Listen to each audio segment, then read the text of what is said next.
Bonsoir à tous, bienvenue à ce flash d'information. Nous sommes le 1er mai aujourd'hui et c'est la fête du travail. L'événement a été célébré dans de nombreux pays comme la Côte d'Ivoire. La cérémonie officielle s'est déroulée ce matin à Abidjan au palais présidentiel en présence du chef de l'État et de nombreux travailleurs ainsi que des organisations syndicales ont assisté à la cérémonie. Le président a pris des décisions pour l'amélioration des conditions de vie des populations. Il s'agit notamment de l'annulation de l'augmentation du prix de l'électricité. Il a aussi annoncé l'ouverture à la concurrence du marché de la distribution jusque-là exclusivement détenu par la compagnie ivoirienne d'électricité. Il a aussi suspendu la réforme actuelle du permis de conduire. 800 millions de francs CFA de subventions seront octroyés aux centrales syndicales. Je vous propose maintenant un extrait de l'intervention du chef de l'État. En ce qui concerne l'électricité, certains abonnés ont connu une hausse plus élevée que celle initialement prévue, allant jusqu'à 30, 40 ou même 50% pour certains abonnés. L'augmentation de prix au-delà de 5% n'était pas ce que nous avions décidé. Cela est inadmissible. Donc j'ai décidé de l'annulation pure et simple de l'augmentation de janvier 2016. Oui, j'ai décidé de l'annulation de cette augmentation depuis 2016. Cela n'était pas ce que le gouvernement a décidé. Et je ne peux pas accepter cela. Moi, mon premier permis, je l'ai eu aux États-Unis, j'avais 19 ans. Et le permis est renouvelable tous les 5 ans ou tous les 10 ans. Pourquoi renouveler un permis qui n'a pas encore 10 ans?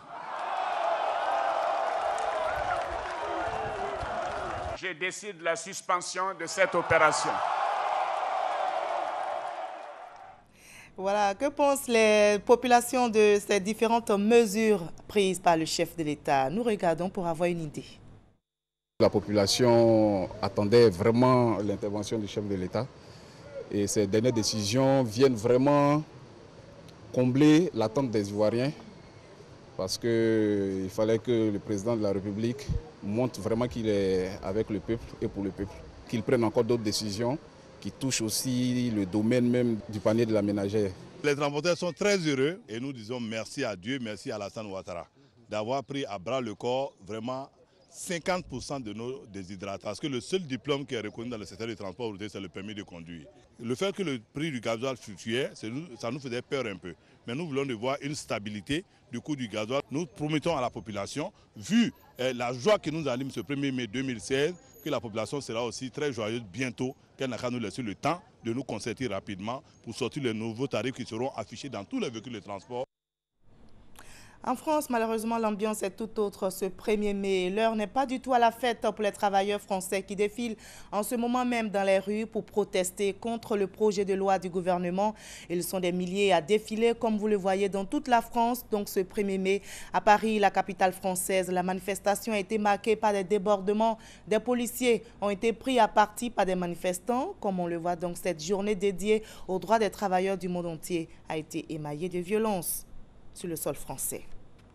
Ici en Côte d'Ivoire, hier, le président de la République, Alassane Ouattara, était à Bouna, touché par des violences intercommunautaires pour exprimer son soutien aux populations. Il a annoncé que toute la lumière sera faite pour rendre justice aux victimes. L'enquête, avance et au niveau de la procédure judiciaire, les autorités annoncent l'arrestation de plus d'une dizaine de personnes. On y reviendra ce soir dans la grande édition.